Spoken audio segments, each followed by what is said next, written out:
Hey guys, welcome back to another episode of Beyond Sunday, where we desire to take the conversation deeper beyond Sunday. And so I'm here today with Shay in person. Welcome. Thanks. How you doing?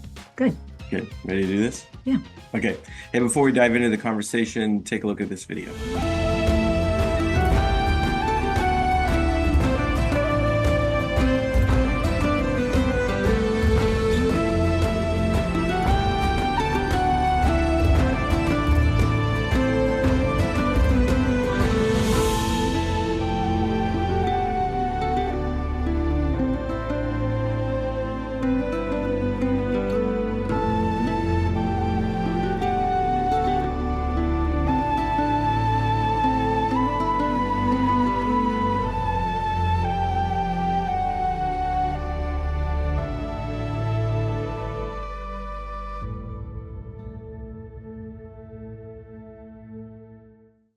All right, welcome back. As we get into this conversation and discussion, what was the big idea for this week, the scriptures we were in? Yeah. So we're talking about being led by a good shepherd, right? In this series of getting to know the guides. So Jesus, we've talked the last couple of weeks, he's the lamb. And so this week kind of was like Jesus is the lamb, but he's also the shepherd. We were in Revelation 7, John 10, Psalm 23. Yeah, and Psalm 23 being, if you're going to talk about a shepherd, Sure. you're going to read Psalm 23. Yeah. And also John 10, where he says, I am the good shepherd. Yes. But actually I started with Revelation 7 because I loved that it took both. It says the lamb on the throne will be their shepherd. Yeah. And that, especially coming out of a couple of weeks of talking about Jesus as the lamb, and even with Easter, right? That's the whether we use that word or not, the idea that Jesus as the lamb is the sacrifice. So he's that, but in Revelation 7, that even just in one sentence, those two things together, that idea of like, he's everything. So he could have just been a sacrifice and like, okay, I've covered you, now figure it out on your own. Yeah, sins are forgiven. Right. Yeah. But he's like, let me also be this good shepherd. And here's what a good shepherd does, Psalm 23. Yeah, lead you into good pastures beside quiet waters. Even when we're in trials, valley of the shadow of death, he is with us. Yeah, protects, he comforts. Yeah. And then the abundant imagery in Psalm 23, like he'll prepare a feast more than you need or want or deserve. And the end of that, he pursues, the shepherd pursues you. Yeah. So all of that. So yeah, Jesus is the lamb, but this week he's also the shepherd. Yeah, and then you take John's gospel, and in John's gospel there are 7 I am statements all the way through the gospel. In chapter 10, where we were at, there are 2 of those 7. I am the gate, and I am the good shepherd. And this part of for me in John 10 of I am the gate and I know who comes and goes, and anyone who like just goes over not through the gate is like a thief. And it's like there are those in the world that would try to hop in or would try to join and not come through the gate, not come through Jesus, right? And which he's already made that statement.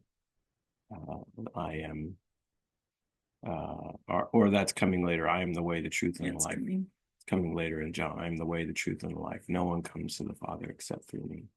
And again, for me, that alludes to this gate piece. You have to come through, go through Jesus, but also being the gate. It's protection. It's safety. It's our coming and going. That he's looking over us, watching over us, right. And in the way that he's the good shepherd, that we know his voice.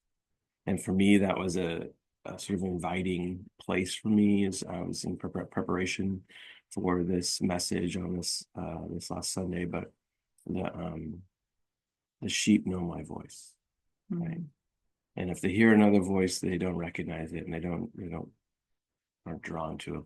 But we can know the voice of Jesus. Yeah, that's what I God woke me up with on Sunday morning, actually, because I was planning to, I thought I was going to spend more time on the fact that, like I just said, Jesus is the lamb and the shepherd, and how he is, it's just, there's something really, I don't know, it moves me to gratitude to recognize, like, he's everything. He's all of, like, we talked a couple weeks ago about Jesus was and is to come. He's there at the beginning. His work is not done with the Easter story. So he always has been, he always will be, and also he's all of the things that we need. And you just said we're moving towards John 14. He's the way. So that's what I thought that this week was about, was going to be about. And on Sunday morning, early in the morning, I just, that piece of, like, here's what Jesus is offering as the good shepherd. And we just called it all out, right, in Psalm 23. It's in John 10 too, but so he's taking care of my daily needs, and he's protecting and he's guiding. And he's like, I will do all of these things for you. And we read Psalm 23, and there's this, like, oh, wouldn't that be so great? And all of those things, he's ready and willing, and he wants to give us those things if we will hear his voice. And for me, that was, you said invitation. There's absolutely invitation in that. For me, there's conviction. And I think especially coming off the week prior, which was a hard week for me. And we spent a lot of time in prayer, like daily. And then God spoke very loudly in multiple ways throughout the week. And so for me, there's this conviction, maybe on behalf of God's people, on behalf of the church that I've been called to shepherd, of, like, what if we're not hearing his voice? This is what he wants to offer. This is what we all want. I can't hear the shepherd's voice for you, is what that's where I kind of landed. And that's what I was offering, was like, church, I can hear him. And I am hearing him, and he's speaking to me. And I get to choose to listen with intention, and I get to choose to respond, but I can't hear his voice for you. And he wants to do this for you too. And so yeah, I don't know. That was a heavy conviction on Sunday morning, early in the morning for me. And do you know his voice? It was Mother's Day, right? And so even that image that God offered of, like, knowing your mom's voice, I had some like teenagers and whatever come up, and then I had a bunch of women come up, and it was like, okay, the teenagers, don't look and see if you can tell which one is your mom. So they each just said one word, whatever, hello or whatever. Okay, can you tell which number was your mom? And they all got it right. Shout out to Illustrations when they work. Because we know are the voice of somebody that we spend a lot of time with, who is like, your mom is guiding you and protecting you and all of those things. Not as well as the good shepherd, but that's what we do as parents. And so, do you know the voice? Yeah, you know your mom's voice. And as a mom, I know my kid's voice. I think I told you this, but I got to have a baby this week. I got to babysit, and it's been a long time since I've had a, like, little one. And we were at the park, and like, as a parent, when your kids are little, like, if you hear a cry on the park, you're like, oh, that one's not mine, I don't have to worry. Yeah. But I'm watching someone else's kid. So every child that cries or makes a noise, I'm like, is that the one I'm supposed to be watching? I don't actually know the voice of this one, because I haven't spent that kind of time. And so there's just something in that, even that God's like, yeah, do you know my voice? Are you even listening for that? Right at the park, when I'm in charge and responsible, and I need to know, like, I'm talking to other parents, but I'm, like, listening. And so there was just something in that. God's like, you read Psalm 23 and you want all these things. Are you listening for my voice? Do you know my voice? Yeah. Yeah. Dang, I will preach.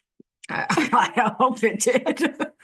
Yeah, because there is such a connection there, when it's like, yeah, we know certain voices, and we also know certain tones of voices. Shut your face. That's recorded for all to hear. You tell me all the time not to hear tone. Well, I said we. I mean, as a collective, it's a known thing that tone. Tone matters. No, Is I that don't what you're think you can saying? hear tone. Are you I mean, saying? I when I speak, you don't hear tone, just hear the words. You're like you're so special. Like, It's just the words. oh my gosh, double standard much. Well, I don't speak with a tone. You do speak with a I speak tone. with words that you hear tone may or may not be accurate. Ridiculous. Yeah. Back to the topic at hand. But we can recognize the voice and even like you said, like at the park or with our kids, we can I can even tell the kind of Mhm. cry. Is it severe? Yeah. Is it it's okay, it's just we're gonna be Brush it fine. off, Yeah. or I need to step in. Yeah. Yes, correct. And yeah, I believe that's in those ways of what God recognizes within us. I believe that, but also I hear the voice of the shepherd still like, okay, here we go. Come follow me, or here, Yeah. let's go this direction, here into this pasture, here by this stream, here, I've got this for you. Here I prepared this in advance for you to come and step in. Here, I have given you my spirit so that you might reflect me and glorify God, and others would see me through the way that you're showing up. They would see a reflection Right. of me, and I hear that in the shepherd's voice. I hear that in God's invitation for me. The piece that stuck for me was not in the message necessarily, but was it's still even stuck with me today, was Jesus' statement at the end of the portion of John 10 that we were reading, that he says, I and the Father are one. Mm-hmm. And we went to Revelation 7, where he's laying out the lamb and the shepherd are there on the throne. But this statement, I and the Father are one, if you keep reading past, was that in 30? If you keep reading past verse 30, right, those who oppose Jesus are just ready to stone him.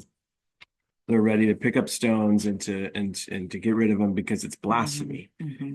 In this statement, they're hearing Jesus say, you are one with God. Right. You are God. They're equating I and the Father are one with you are saying you are God. Right.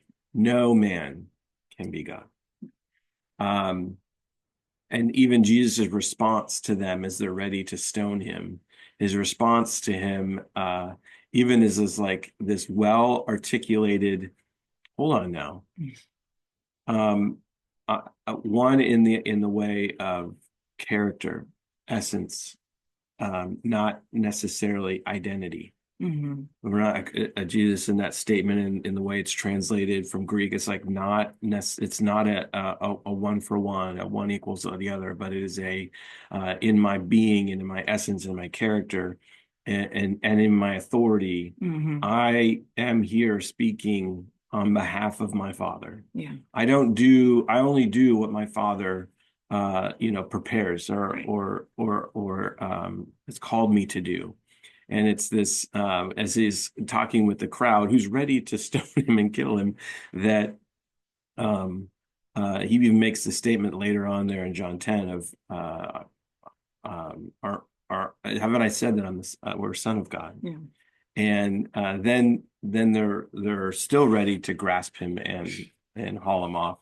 And he escapes their grasp at the end of 10 and goes off to on the other side of the Jordan, where he gathers with many other disciples, and many come to believe that he is the Son of God, he is the Messiah, he is the Savior.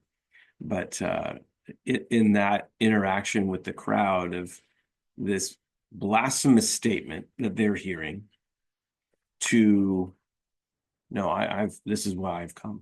Mm-hmm.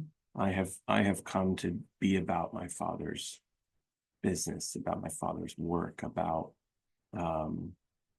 even what Paul says in 2 Corinthians 5 of come to reconcile.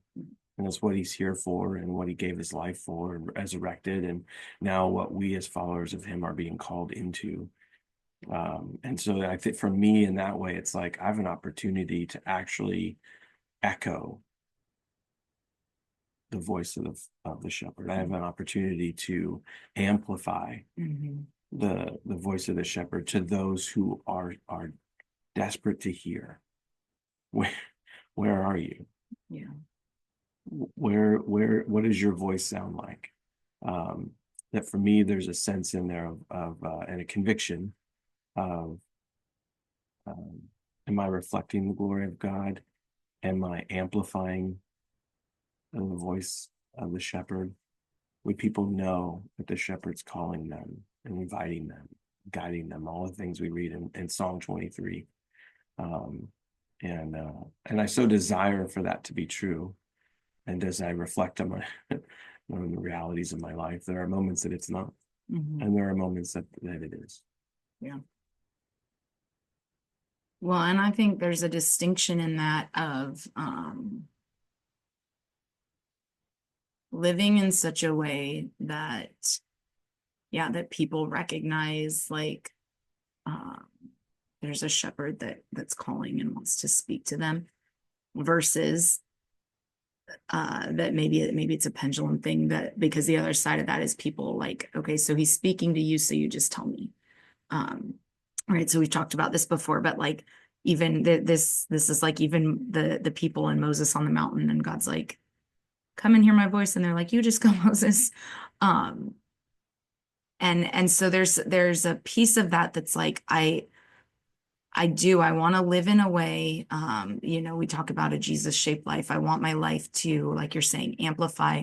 I want it to glorify the Father, and I want people to look at me and go, wow, there's a shepherd calling me. I don't want them to look at me and go, oh, cool, you just tell me what Yeah. God said. And Yeah. even as you were just talking, I was thinking like maybe this analogy of like as a parent, like I've got two kids. We both have two kids. If we chose to only speak to one, um, I'm still gonna parent like, okay, so I'm still gonna parent my second born, but anything that he needs to know, I'm just gonna tell my oldest everything.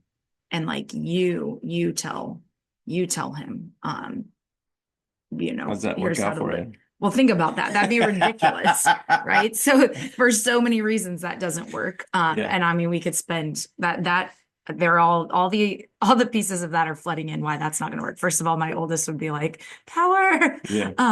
But Here's but what the I need you to know. yeah, right. But the biggest piece of that is that my relationship with my child is more than just me telling him what to do or what not to do or whatever. There's a relational aspect that we can't even really fully, I don't know, there's probably science or something, I don't know, but The science. probably, I don't know. It doesn't matter. Science. Yeah, so the science doesn't matter, but the point is Oh, okay. this Oh, okay, in this right. conversation. Because I'm not going to pretend to know something I don't know.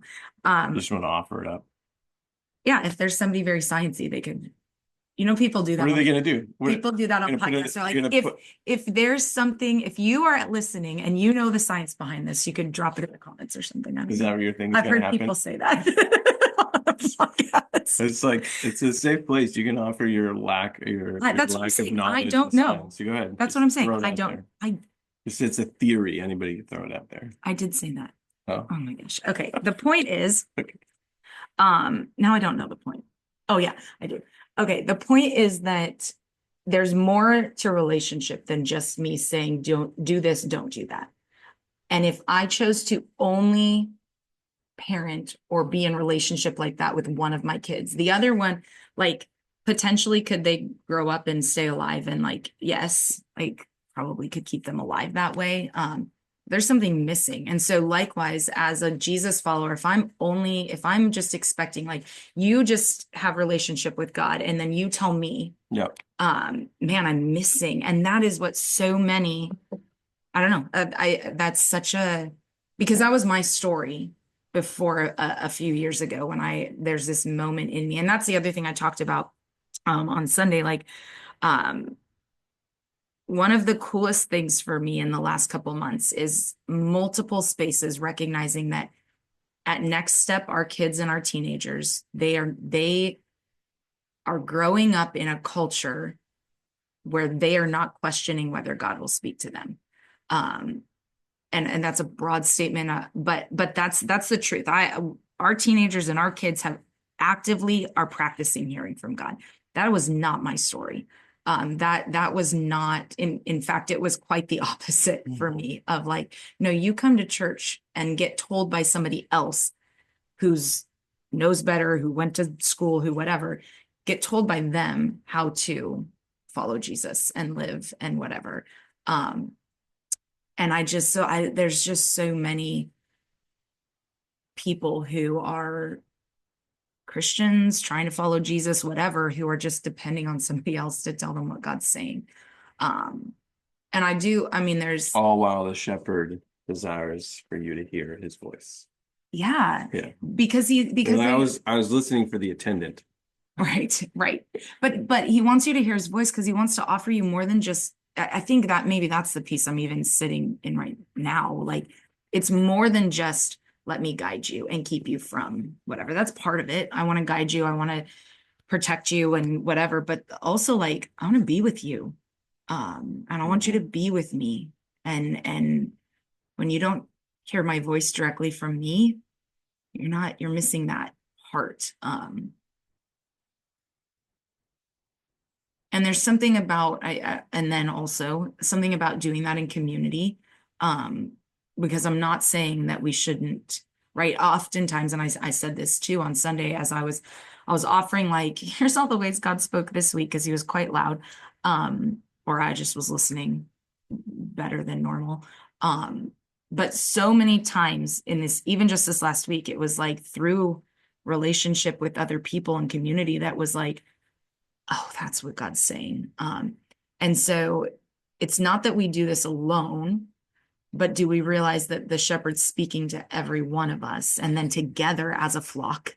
What's that look like? What's that word? Right. And then how are we walking that out as a flock? Following Jesus. Yeah. Because I had the opportunity of shepherding my oldest in a part of life, and standing in a place of, I know you can't see this yet, but here's what I'm offering as your father who desires good things, which is just a taste and a small bit of what God invites him into and desires for him. And so in that moment, I was standing in a place of protection for something he cannot see yet, and that I love him, right? And that, which is, for me, just a glimpse of what Jesus, as the good shepherd offers me. All right, so as we wrap this up today, what's the Kairos from this week, from this Sunday, from this message? I think this is funny, because Kairos, like, what's God saying? God's reminding me he's speaking. He speaks, and he speaks often and loud. And so I guess that's just, I mean, that seems so simple, but even yesterday, right? So we're working on stuff and some specific stuff. God speaks. And I guess maybe that's like not I've heard God speak many times, but not putting that into this is how God speaks to me. Because even in this last week, as I'm thinking back to the places and the ways that I've heard God, it's been in different spaces. It's been alone. It's been in community. It's been a word for me. It's been a word for more than me. It's been all sorts of things. And so that reminder of like, I just want to listen to everything he's saying. Maybe that's what it is, and not think that he'll only speak in this space or place or circumstance or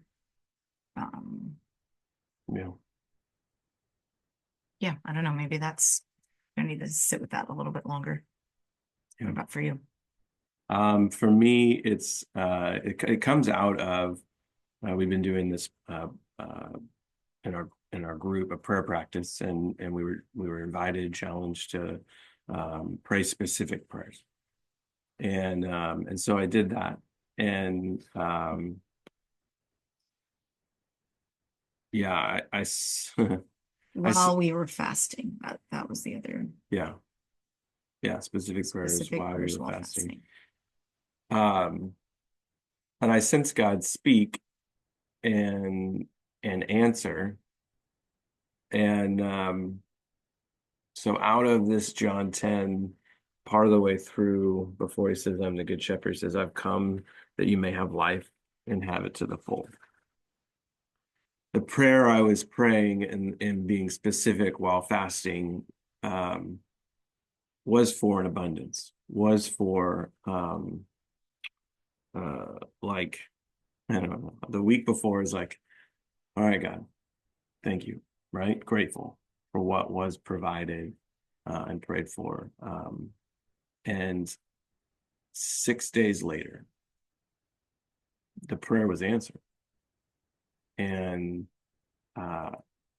it was like, it would have been enough to stay 6 days earlier and say, and be in a place of gratitude and thanksgiving. Thank you, Lord, for just your presence and being here and being my shepherd and guiding me to that moment on that day of hearing God of, I've come to give life and give it to the full. And trust me in that. Trust me. Yeah, not like, yeah, in some ways I want to move. I so don't want to see it as like this genie of I prayed this and like I wished and it came about. But I had sensed God saying, pray this in this specific way and pray that and trust.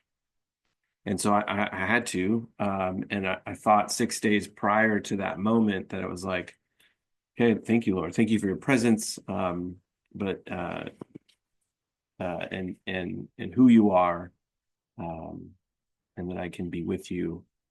And then in that space, 6 days from that moment, it was like, in here. Yeah. You were thanking me for being with you and being your shepherd. I now want to remind you that I've come to give life. And prepare a feast. Yeah. Some of that too, though, in your prayers in that week before, was the specific and the thank you for, it would have been enough and all of that. But also there was a moment of like, if I've given you this specific prayer to pray and it doesn't, will I still be God? Will I still be your good shepherd? And I know that you wrestled with that, or maybe not wrestle, but you had to verbalize, maybe even like, yes, God, okay, I'm going to pray this thing. Yeah. And I'm going to trust that even if, but even, this is what if, you've given me to even pray. If you invited me to pray in this specific way, and if it doesn't exist, if it doesn't come to fruition, does that change who God is? Right. I believed it to be true that it wouldn't. I believed on the front end, but I had to verbalize, I had to cement it in my heart of, you've asked me to pray this specific prayer. I will be faithful to do that. Whether or not it happens, right? He's still God. He's still the good shepherd. He's still leading me in good ways, and protecting me in all the things that the good shepherd does, and hearing his voice. So, but in that moment, it was one of those, don't you see? But the thing that can't you perceive I'm doing a good thing here?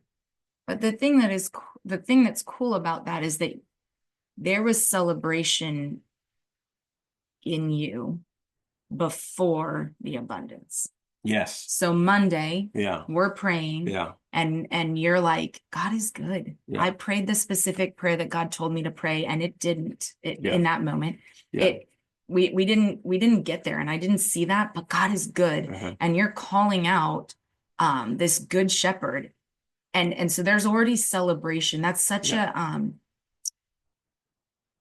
So like, that- I'll just follow you, yeah. God. You're good. Yeah. And then So that a week later, when 2 days later, after Monday, yeah, that I you're like, what? yeah, What? And then there's celebration in here. I think it was, so the celebration already took place prior to even the answer, The celebration prayer. was, God, but it you, was confirmation. That the celebration was a place where I needed to be. well, what it was is God, I'm thinking this now. It's like God was reorienting your heart. Celebrate what matters. What matters is you just recognized I am good and I'm the good shepherd. Mhm. This other thing that is also, it's good, but it's temporary. Mhm. Celebrate the eternal truth that I'm the good shepherd, and you did. Yeah. And you're like, you are good. And then he's like, you could also have this Right. temporal Yeah. thing. Yeah. That's fine. I can Yeah. do that for you. But the celebration, like, that's a heart posture of like, yeah, celebrate what's important and what matters. And that's what resonates out of verse 10 of chapter 10. I have come that you may have life and have it to the full. There's fullness in him. It is good. All right, guys, thanks for joining us this week on Beyond Sunday. And we hope and pray that your conversations are going beyond Sunday in ways that God is leading. And that, who knows, even in spaces, conversations that we've had, that there are insights and truths and invitations that you're hearing from God, and that you're able to have those breakthroughs in conversations like this. Take care.